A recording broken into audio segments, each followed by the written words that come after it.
Avant que cette vidéo ne commence, n'oublie pas de souscrire au Patreon de la chaîne, car outre le fait de m'enrichir avec celui-ci, il me permet de pouvoir te proposer des vidéos non censurées, exclusives et avec des droits d'auteur. On peut commencer la vidéo. C'était bien. Good. Donc on est parti sur Martin Well face à Jordan Peterson, l'intellectuel aux théories masculinistes. Donc la version longue, donc sur le fameux quotidien. Sans commentaire. On est parti. I thought we were talking about masculinity. We are. No, we're On va juste monter ça. On va monter ça ici. Essayons de pas trop... Ouais, on va mettre ça ici. Ok. Allez, on est parti les amis. not. Yes, we are. How are we talking about masculinity? Because I'm asking you what you think of men and of women. No, basically what you've been trying to do, I would say for the last 15 minutes, is put me into a sequence of corners by accusing me of various forms of misbehavior.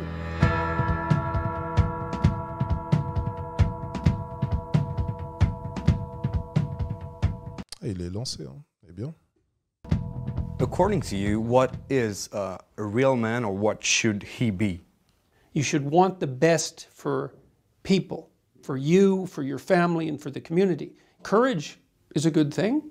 Courage in the face of life's difficulties. You know, one of the things I suggest to the people who are watching my videos, for example, is that a good ambition is to be the most reliable person at your father's funeral. You think that nowadays men lack virility, that they're not men anymore?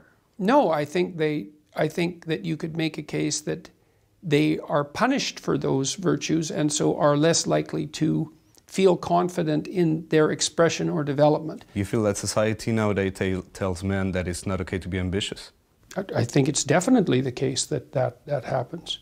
It's certainly not encouraged, it's discouraged because of the confusion between, the purposeful confusion in my estimation, between power and competence. You think the hierarchy of the patriarchal system is a good one?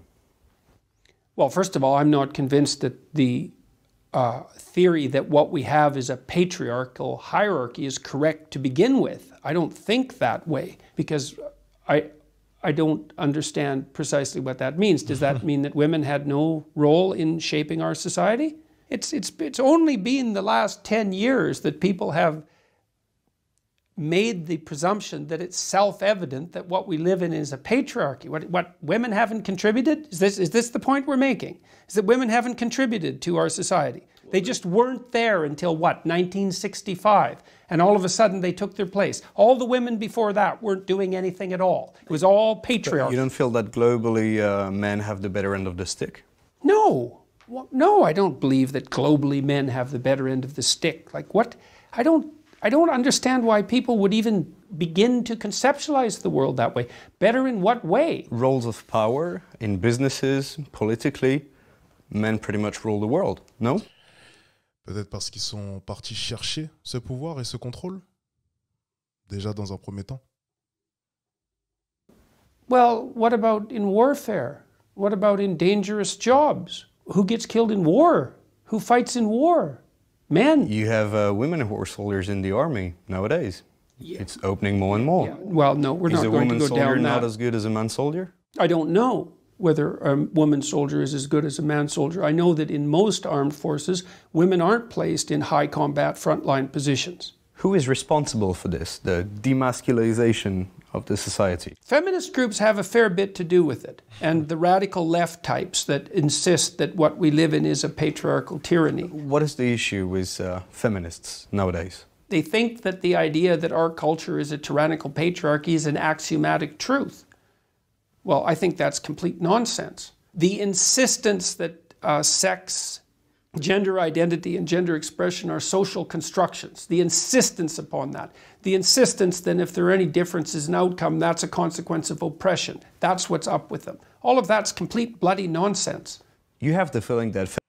C'est intéressant. Là où il y a de la différence, il y a de l'oppression. C'est totalement faux. Et il le dit à juste titre. Au final, on est juste différents, mais à la fois complémentaires. La différence ne veut pas dire forcément oppression. Feminism has gone too far? far too far.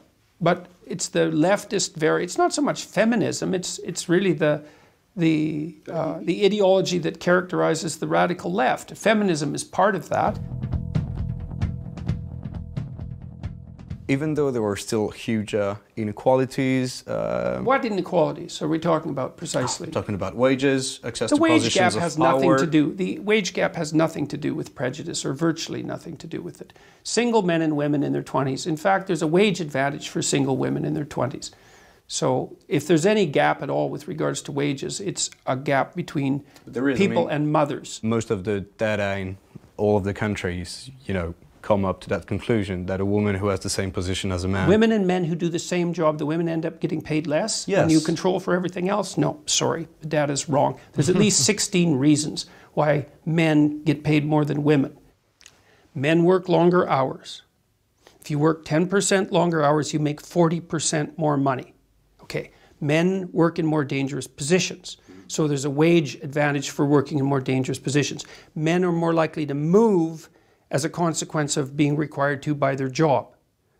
So men are, there's more. I understand, I understand what you're saying. You're saying that there are many different points that explain why we come up to that final statistic, but that if you look at the reasons why, then it's because men work longer, because they move more than women, and they work in more dangerous positions. They're more likely to work outside. I'll take you on that. They're more likely to work in STEM fields. They're more likely to work in fields where you can scale. If you look and you say, well, on average, women make less money than men, which is also different than saying that they make less for doing the same work, because those aren't the same claims, then you have to say, well, what are the reasons that are contributing to that? Exactly. You can't just say, well, it's a consequence of gender discrimination, unless you can only think about one thing at a time. And I would say that's another problem with the modern feminists, is they can only think about one thing at a time. Il n'a pas complètement tort. C'est deux choses fondamentalement différentes. C'est un raccourci, en quelque sorte, dire que c'est inégal. Alors que si on regarde en profondeur dans tout cela, dans toutes ces statistiques, il y a forcément des raisons à tout cela. Et une des raisons principales, c'est simplement que, oui, plus d'hommes occupent des postes à haut rang dans la société, mais si on regarde dans les détails de tout cela, les femmes ne veulent pas réellement de ces postes-là. Donc s'il y a plus d'hommes qui postulent pour ces postes-là, il est logique qu'il y ait des inégalités au niveau des salaires et que les statistiques donc pointent vers cela, que les hommes gagnent plus que les femmes. Donc c'est totalement logique pour le coup. On est reparti. Désolé.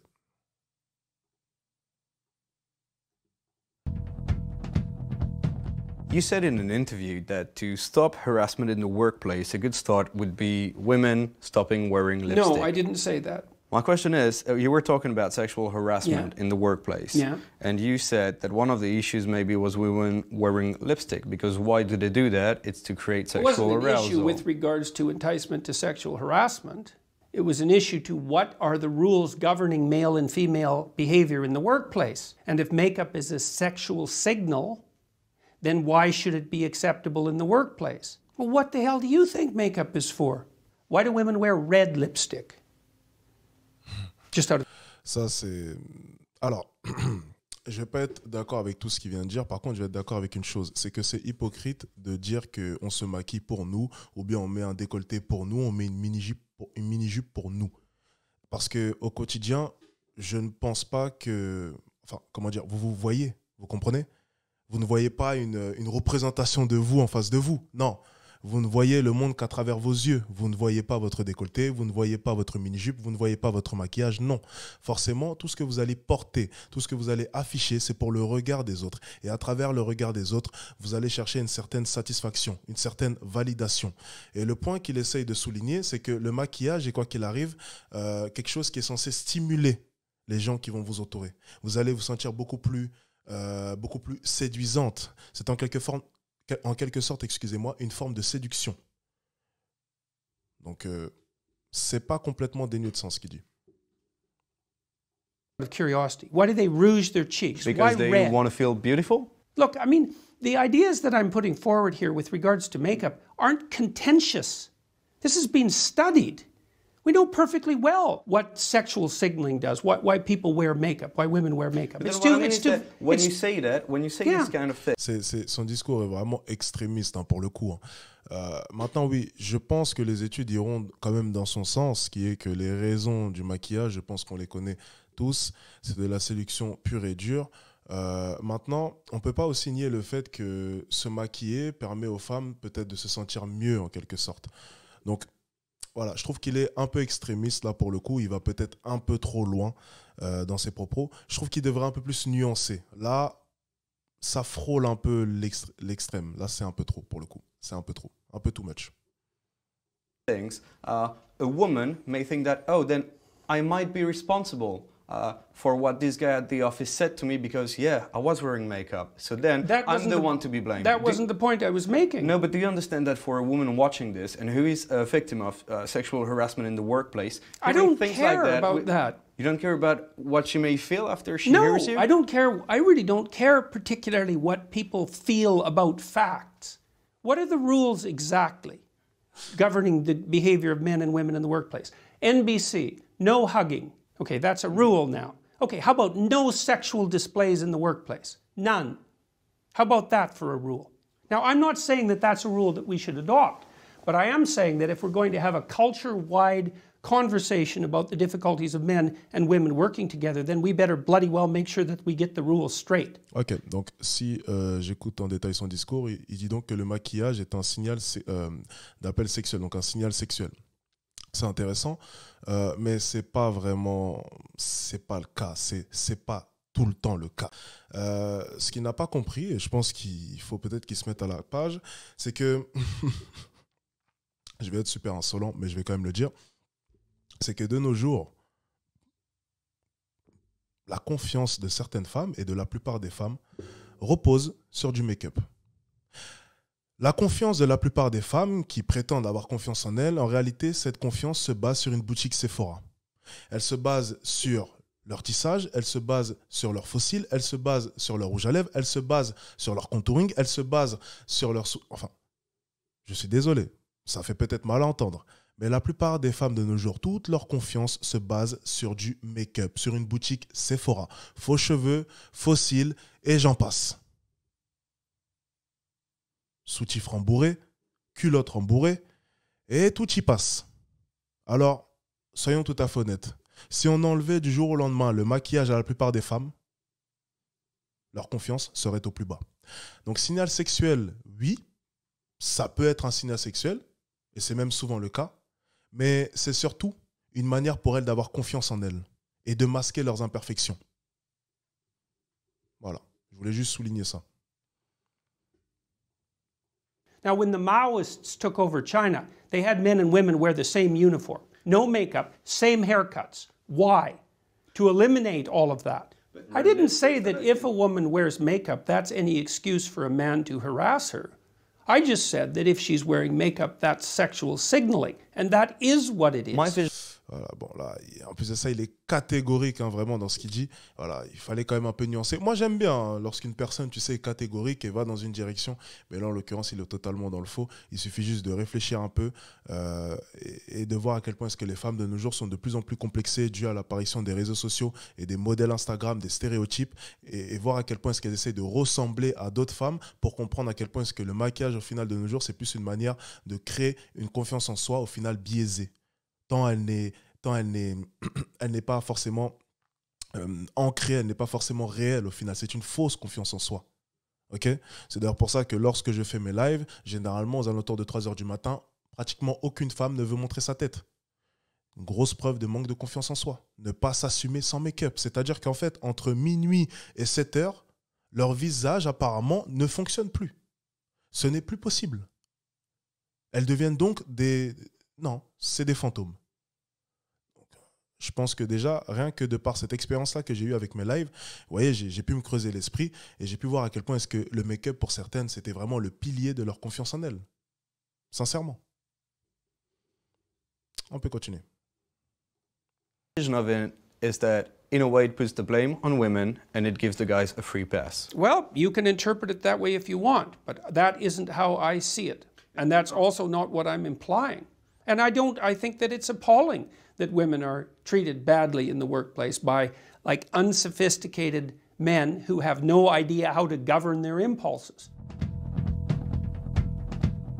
In a video, you said that the problem with those angry women is that since at the end of the argument you cannot fight physically, you can't really deal with them. That's not what I said. I said that that's one of the things that keeps conversation between men civil. Women can't argue with angry women. Women are often bullied by angry women. What I meant was more, you said that, and I'm really like not trying to paraphrase you or, you know, to put words into your mouth. You are trying that directly. No, it is things that you said, that you cannot deal with those yes, but don't tell me that you're not trying to put words into my mouth because you've selected what you're going to ask, and you selected it very carefully with a tremendous amount of forethought. Well, and there's a purpose for that. What is the purpose precisely? I am quoting things that you said. Why? What is it that you're trying to establish? Because you said that. I thought we were talking about masculinity. We are. No, we're not. Yes, we are. How are we talking about masculinity? Because I'm asking you what you think of men and of women. Basically what you've been trying to do, I would say, for the last 15 minutes is put me into a sequence of corners by accusing me of various forms of misbehavior. So why are we doing that? What's the point here? These are things... Il n'a pas complètement tort. Parce que si le sujet de base était la virilité, on dévie un peu du sujet. Il n'a pas complètement tort là pour le coup. L'ambiance devient très tendue. J'aurais pas aimé être le caméraman ou même être dans la pièce. That you said. My job as a journalist is to ask questions about what you represent and the ideas that you defend. Your job is also to select the things that you might ask about in some manner that doesn't indicate a substantive bias. C'est vrai. Journaliste, impartialité. Il doit être techniquement neutre. Maintenant, bon, c'est le quotidien. Il aurait peut-être dû se renseigner un peu. Hein. Je dis ça, je dis rien. You picked 3 things to talk to me about in the last 20 minutes that were very carefully selected. Like, why did you pick those things? Désolé, je remets un peu en arrière. Hop là. Might ask about in some manner that doesn't indicate a substantive bias.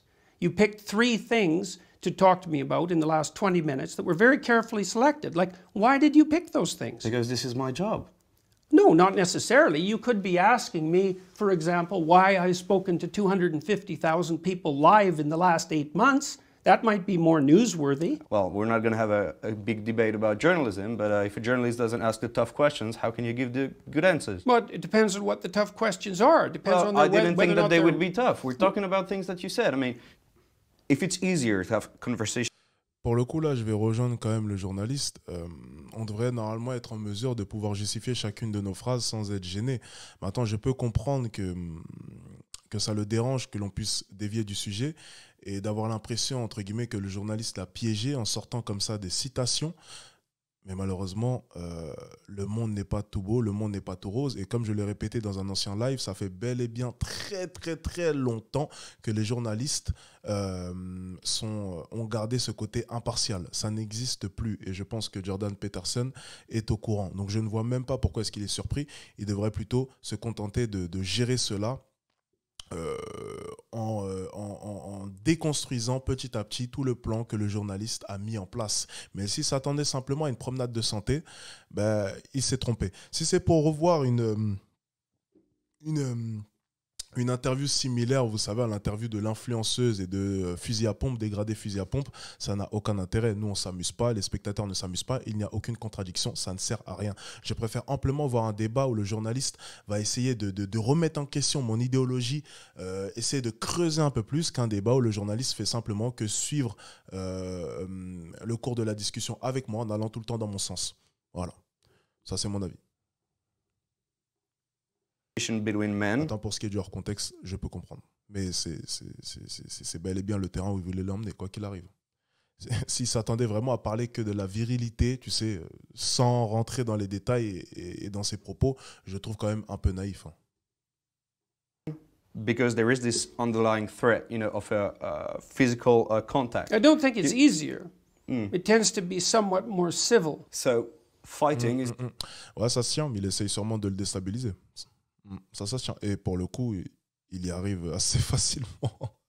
parce qu'il est d'une tranquillité quand même impartielle, et puis il a un regard quand même,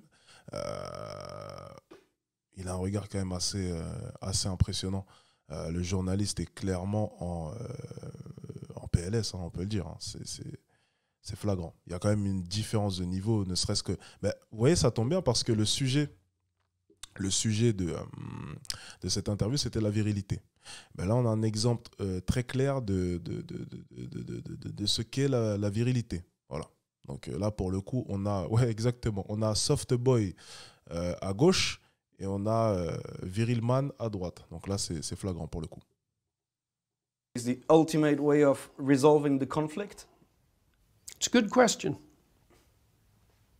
It's a good question. C'est super insolent ce qu'il vient de faire. Et lorsqu'il lui pose une bonne question, il lui souligne bien, c'est une bonne question. Tu vois, là, tu te mets à poser de bonnes questions. Là, ça devient intéressant. C'est une bonne question. Ok, c'est bien. Là, il y a quand même un grand gap entre les deux. Way of resolving a conflict. Regardez le non-verbal quand même du journaliste. Hein. C'est flagrant là, par contre.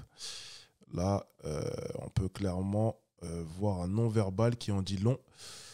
Il est en train de se tripoter un peu les mains comme ça. C'est flagrant.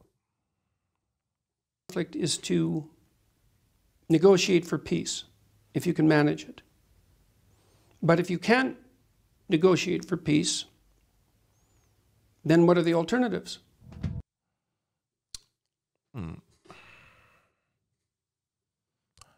L'histoire nous a montré que malheureusement, nous n'avions pas souvent le choix, effectivement.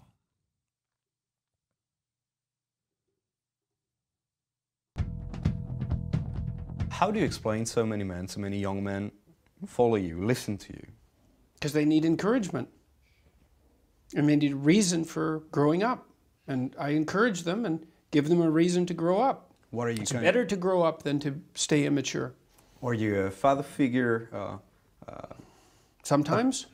A prophet, in a way, a guru? I don't believe that I'm a guru. Mm-hmm. I don't think that you can be a guru and tell people to take their own way. You know, I'm asking people to develop a vision for their own lives and to adopt the responsibility for that, but it has to be something that's personal. But do you feel responsibility then? Yes, absolutely.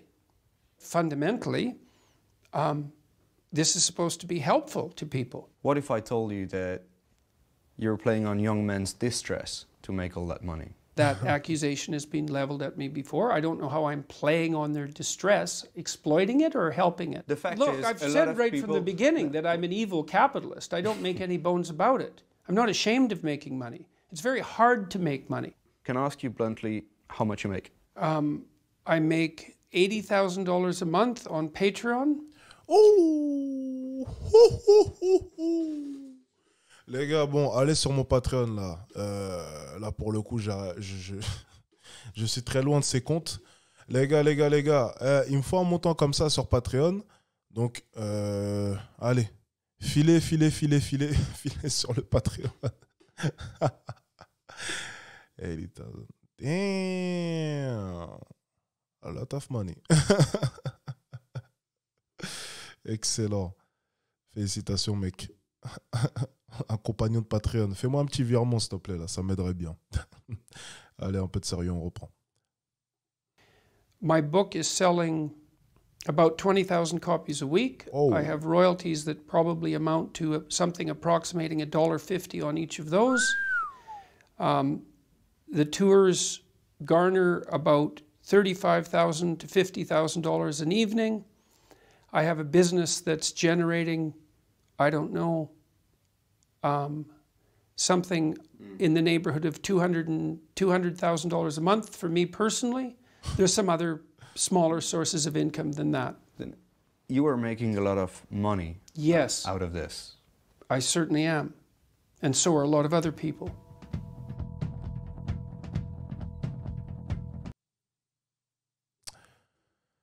Ça fait beaucoup d'argent. Personne ne cherchera à calculer. Ça fait beaucoup d'argent. Mon interview très intéressante. J'aimais quand même le comportement du journaliste qui a cherché quand même à contre-argumenter, à ne pas toujours aller dans son sens. Enfin, il a alimenté le débat. Alors bon, il s'est fait certes un peu manger par un plus gros poisson que lui. Ça c'est normal, hein. On sent vraiment l'expérience en face de lui et puis la prestance, le charisme, tout était différent, on va pas se mentir. Mais pour le coup, j'ai aimé cette interview, j'ai aimé le fait qu'il n'était pas forcément sur les mêmes positions, qu'il n'était pas forcément en accord, mais c'est ça aussi qui rend cette interview, je pense, très très très intéressante. Voilà. Le journaliste n'a pas été honnête. Alors mon ami, tu vois dans ta phrase, rien que dans ta phrase, il y a le mot honnête et journaliste. Généralement, ça fait pas un bon mélange de nos jours. Crois-moi.